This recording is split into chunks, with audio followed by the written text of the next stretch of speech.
Dames en heren, welkom bij weer een nieuwe video. Vandaag duiken we weer in de wereld van de management games. Want vandaag gaan we weer reageren op een deep dive van Planet Coaster 2.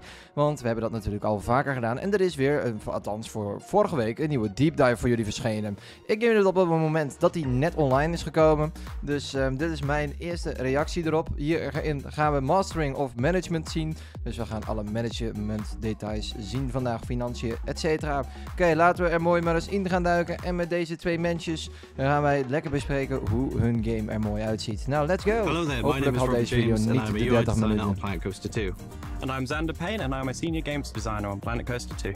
We're really excited to be talking about Planet Coaster 2 today. In this deep dive, we're going to talk about all the management features that we have to offer. So, let's get straight into our swimpressive update. Hier gaan we natuurlijk in de livestreams gebruik van maken van de glijbanen. Dat gaan we dan zeker even uitproberen. Een mooi groot zwembad te maken. So here we are in one of our career levels, Summit Awesome. So it's really interesting. Dit hebben we natuurlijk nog niet behandeld eigenlijk volgens mij. Maar hier zien wij bijvoorbeeld, dit is allemaal nieuw. Hier moet je uiteindelijk water gaan weghalen, elektriciteit, etc. om uiteindelijk je park te kunnen laten runnen. Maar ik hoop dat we daar nog meer over te horen gaan krijgen. Ik wil hem eigenlijk zo min mogelijk op pauze zetten. Want ik heb gezien dat jullie de video van 30 minuten niet zo heel leuk vonden. Kan ik mij voorstellen. Want dat is natuurlijk ook wel een beetje lang. Level actually. I love what they've done with the art team for these scenarios. Really interesting. They've made it just so beautiful having things like I love that we've got like the park set up into two sides. And then with the monorail going between the two, it is really cool. Interesting. But it's worth knowing that we are on a development build, so not everything you see here is final. So to dive straight dat zeggen ze er ook duidelijk bij. Niet alles wat je ziet kan je in de game verwachten, want niet alles wat je ziet is final, zeg maar. Is nog niet klaar. We've shown off things about the browser, but it's good to kind of have a look and see what things maybe didn't exactly get explained or touched on.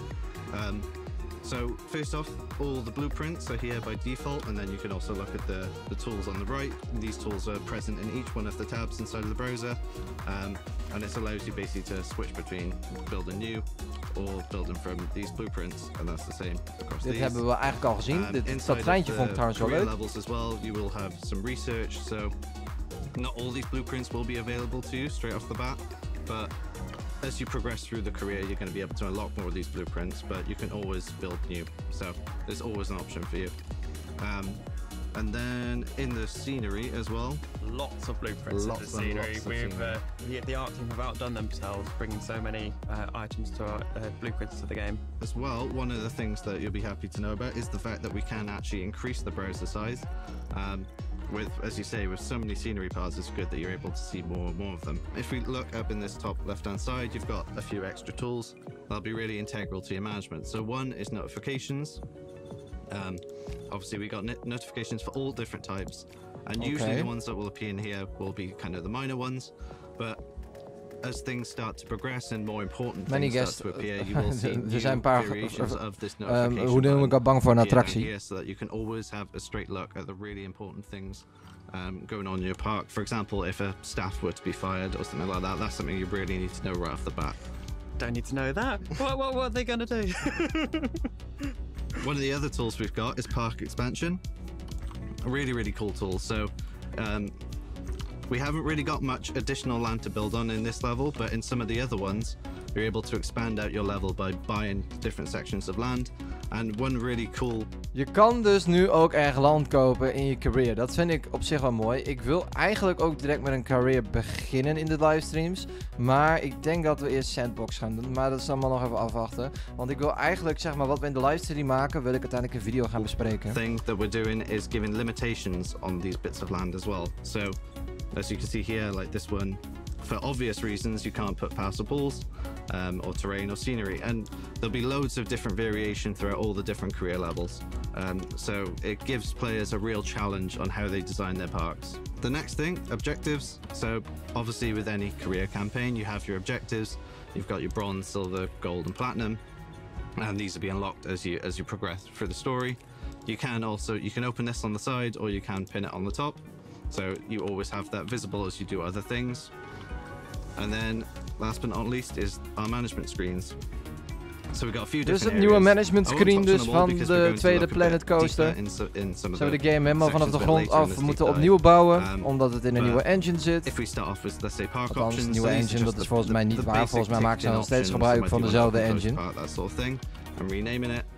But one thing we've tried to keep integral within our management screens is this idea of sort of modular sections and having less information but showing more. So it's a lot more Je understandable. kan ook zien welke for tickets je players. dus meer verkoopt. Kindertickets, volwassen tickets, Not etc. necessarily diving really deep like you could with the info panels. This is supposed to be surface level. Interesting Priority things passes. to make you do quick actions. So another one, for example, park rating. A lot more clear than in the first game.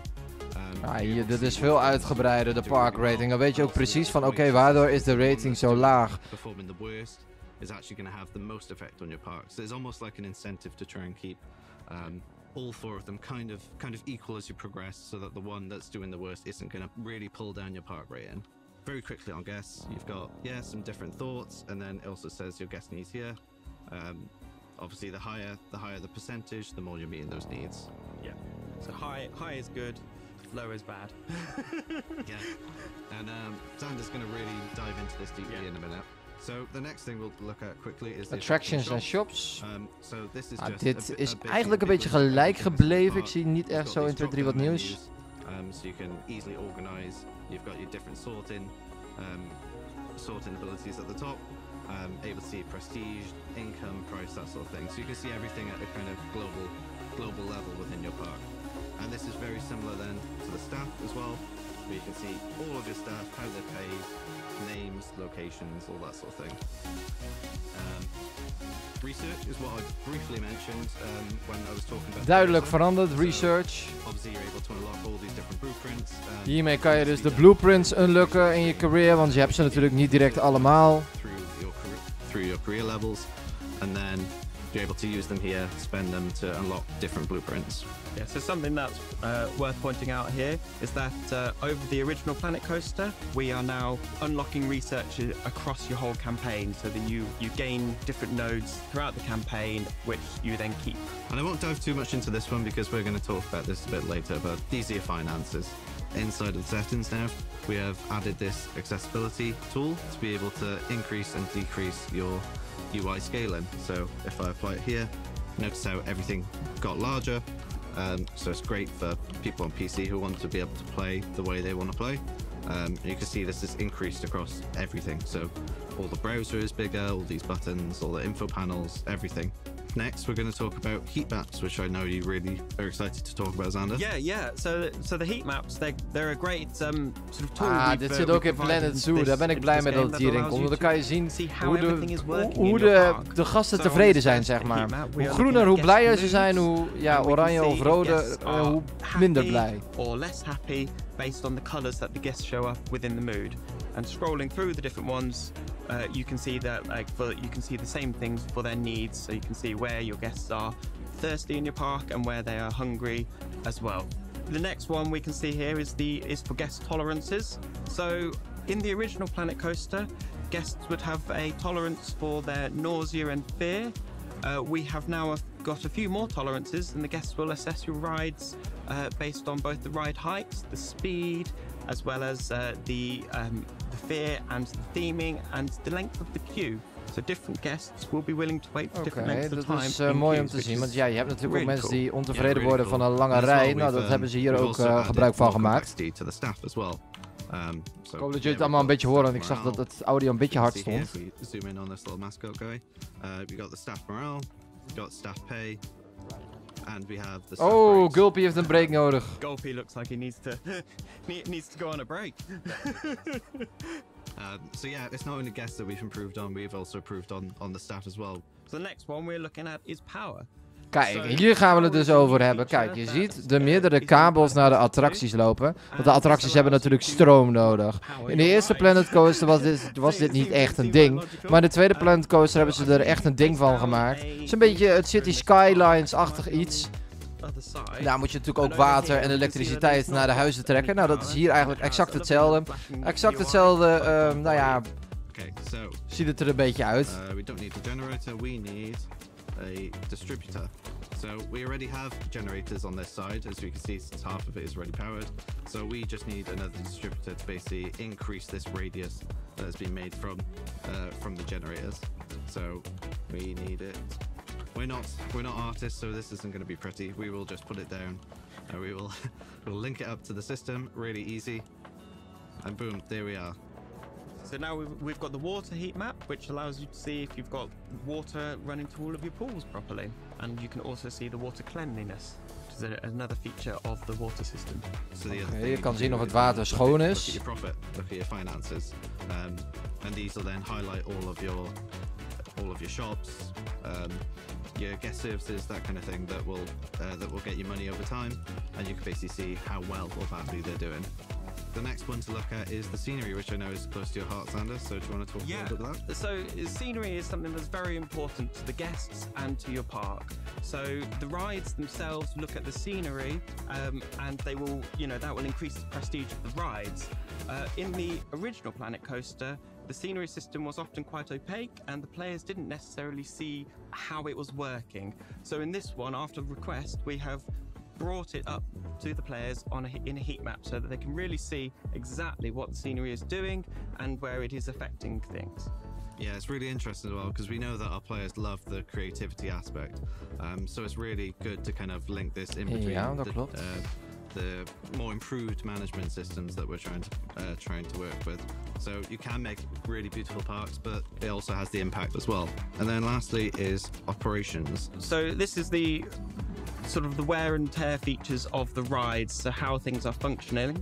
So we've got the condition, which tells you if the ride is working or if it's in need of assistance, basically. Yep. And then we got pool safety as well, which is basically if you've got. Je kan eigenlijk alles op de heatmaps bekijken. Staff types called lifeguards, which we will jump on after this when we start to talk about the pools. They basically just monitor and just make sure that all your pool is safe for all the guests that come across. So that is all of our heat maps so far. So you explained a lot about the guests and the improvements we've done, and how much deeper we've really gone into the systems there. But we've also got the weather as well, which also has impacts on guests, right? Yeah, so the weather itself can affect guests in several different ways. One of the main ones being sunburn. So if you have a very hot park, you've been blessed with good weather, then your guests will start to experience things like sunburn. So it's important to provide the guests with sun cream, which can be bought from dus several nu ook shops, echt een weerbericht, want shade and cover. Want je gasten kunnen namelijk verbranden. Het weer speelt een belangrijke rol in jouw attractieparken. Eigenlijk een beetje wat in het echt ook is. Dus daarvoor is dit weerbericht. We're used to that in the UK, nothing but rain. So you want to make sure that your shops, you're providing these things. So you want to be able to provide the sun cream, provide the umbrellas, to make sure your guests are happy in all weathers. So here is an example where it is actually raining, and you can see the guests themselves have got their umbrellas out. And nou, ik denk dat dat ook lekker mooi verkoopt, die parapluutjes voor de regen. To your guests as well. Yeah, not everyone is going to be so prepared for the rain.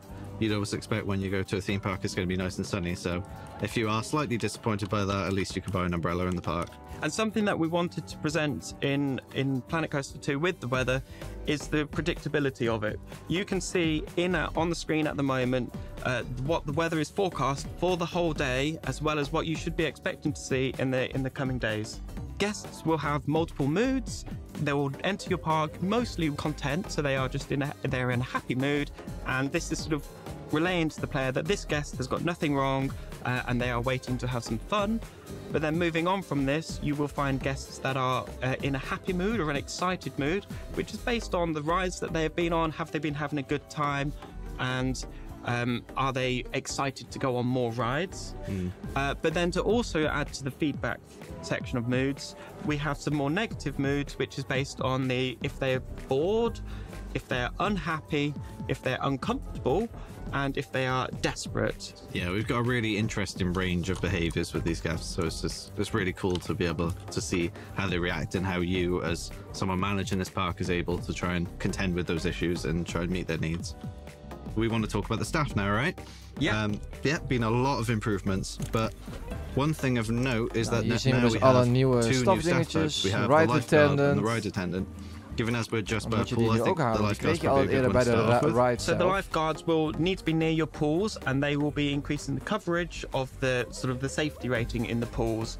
Yeah, so as you can see in front of you, you've got the coverage area of that particular lifeguard point. So on here, you can see what area of the pool is being covered when you place this one down. So here we go. Yep, we place one down. And he will obviously look after the guests within this radius, but then the safety rating will start to decrease because you aren't covering the entire pool. The other staff type we've got is ride attendants. Now, in Planet Coaster 2, these are people that are actually staff you have to manage and control and tell them when to actually when to do their shift. Exactly. So that's just another example of how much additional control now we've got over some of these staff Realistisch, members. want de vorige keer we've gingen zij talked volgens mij about, helemaal niet op pauze. Integral staff, but we've also got a couple new mascots, right? So one of them is this really interesting bard with an absolutely fabulous haircut, I must say myself.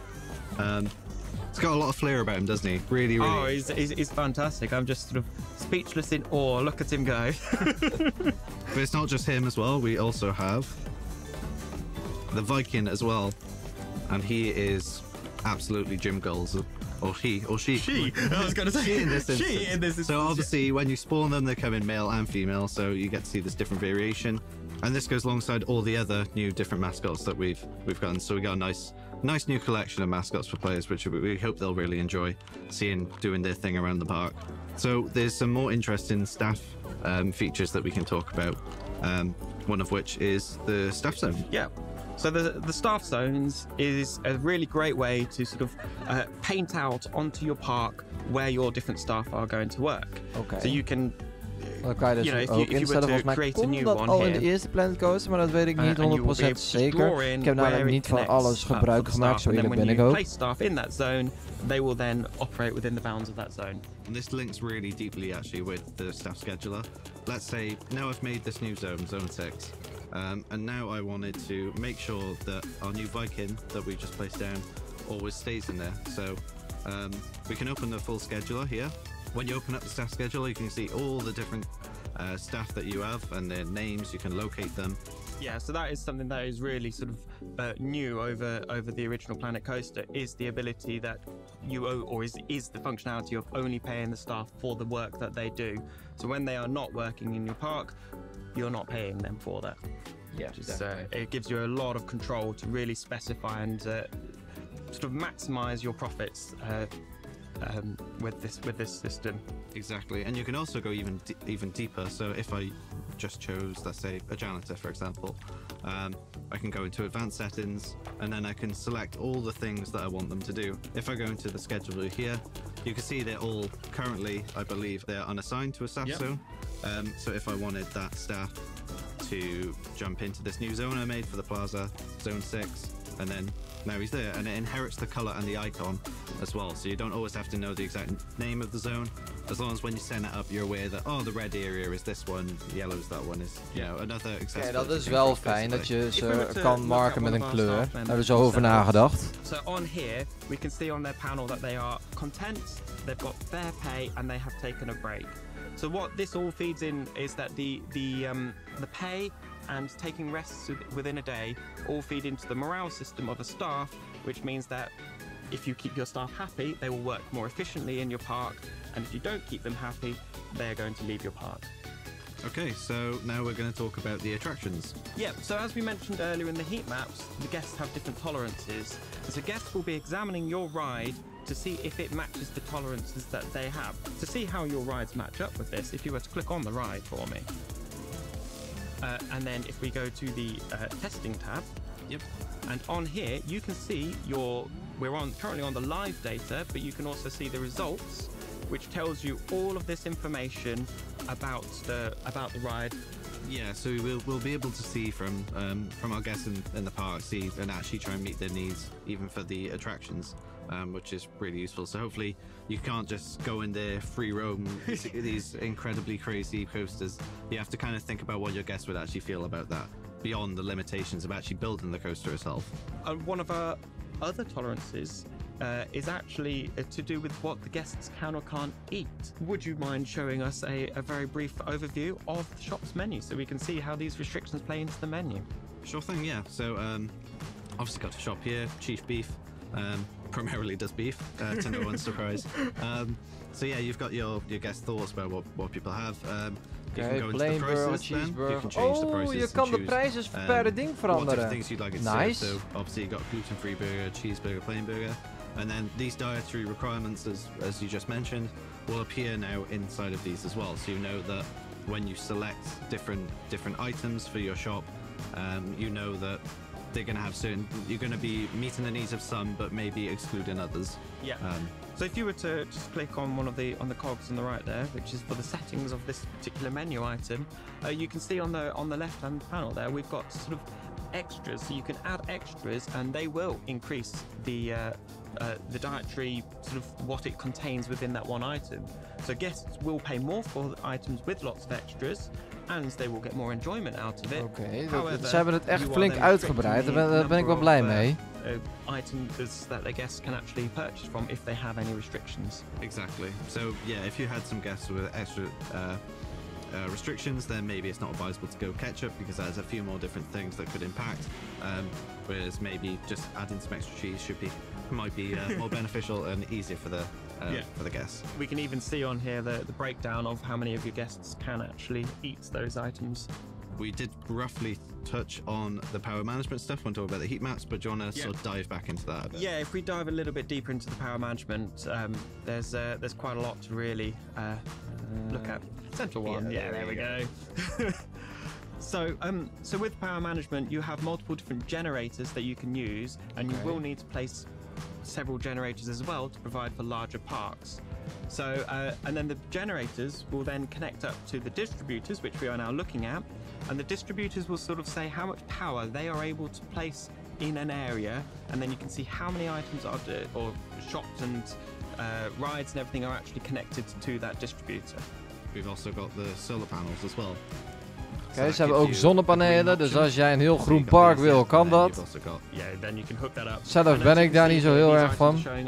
What this means in this case is that they Ja, are een not zonnepaneel actually kan natuurlijk wel heel makkelijk connected to stroom anything else on the opwekken. grid. So they're not, you know, you've got a power generator that's not doing anything. You might want to make use of it. Is there anything different between the sort of solar and then the actual power generators? Yeah, so several of the differences you will experience is that the actual cost to sort of generate electricity will be different across the different generators, and also the costs to place them. So solar panels are significantly more expensive than your generators. So the next thing is Generators zijn water natuurlijk supply. wel goedkoper, want ze zijn minder schoon. So very similarly to the power systems, we have the same sort of thing of having we have a well, we have distributors, and we got the pump. So the well and the pump are the things that draw the water. Yep, so these are your water generators. Yep. And then you then have a distributor which has a radius of effect, and that needs to hit the water around it. Exactly. So you want these to be near in your pool so that they have effect. We use the same systems that we do for power, so hopefully if you master one, you can master the other pretty quickly. Yeah. Cool. So now we've got our water system set up. You can sort of see that the pools themselves actually have water that clean water that the guests will be happy to use. Exactly. So if you didn't have this in place, you start to see that the pools themselves would start to turn like a murky green.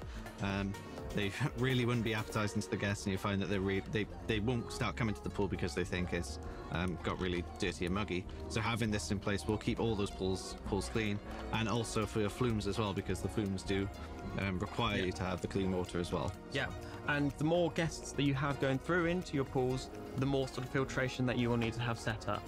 So this is based on the throughput of guests. Exactly. Ze hebben er echt flink over nagedacht. Ik ben er wel blij mee, want het is gewoon eigenlijk een volwaardig nieuwe game dat je gaat spelen. Het is niet een game die jaarlijks uitkomt. Nee, het is een game die echt... Nou, deze game heeft 5-6 jaar volgehouden volgens mij. As we said, master one, master the other.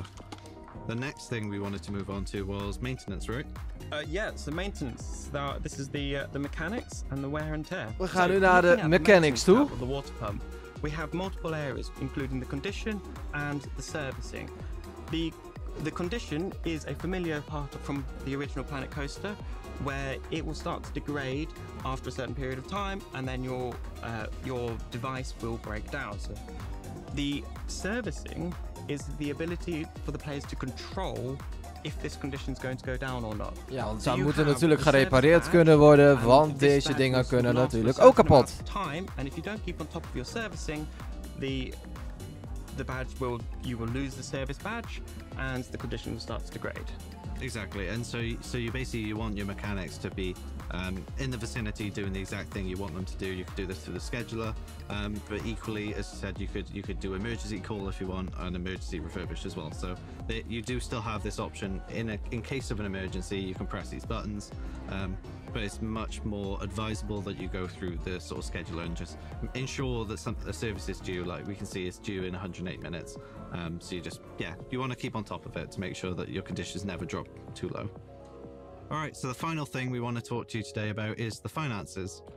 So these can be found. Oké, we gaan nu over de financiën van de game praten. You'll see little splatterings of this information all around all the info panels and everything, but a really good way to see the global view of how your financials are doing in the park is through the management screen. So if I go into the financial sections here, we did briefly touch on this earlier, but I'm going to show you a bit more about it this time. So you've got your park value, park cash, profit breakdown. As you can see, you've got this huge graph on the right. This is again something I mentioned before about trying to make everything really accessible to the players. So players understand everything when it's a lot more visually attractive. So we wanted to include these graphs.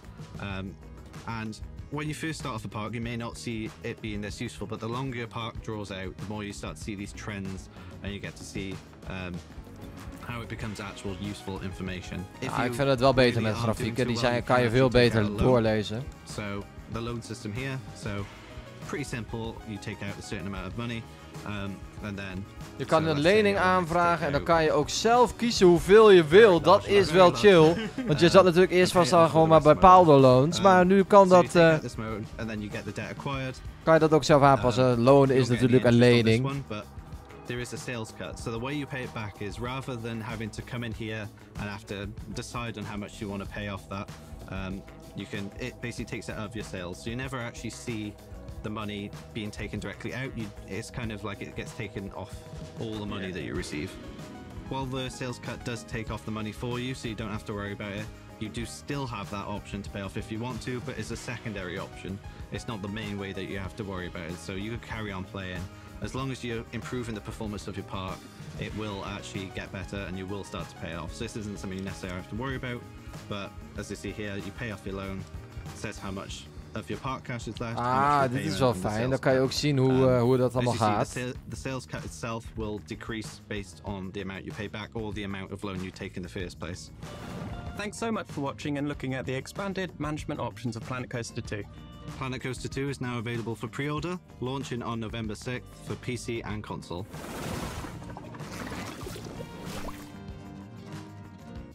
Nou, dit was dus weer de video van Planet Coaster 2. En wat heb ik er zin in om dat weer met jullie te gaan livestreamen. Dames en heren, ik wil jullie in ieder geval graag bedanken dat jullie met mij meekeken naar Planet Coaster 2.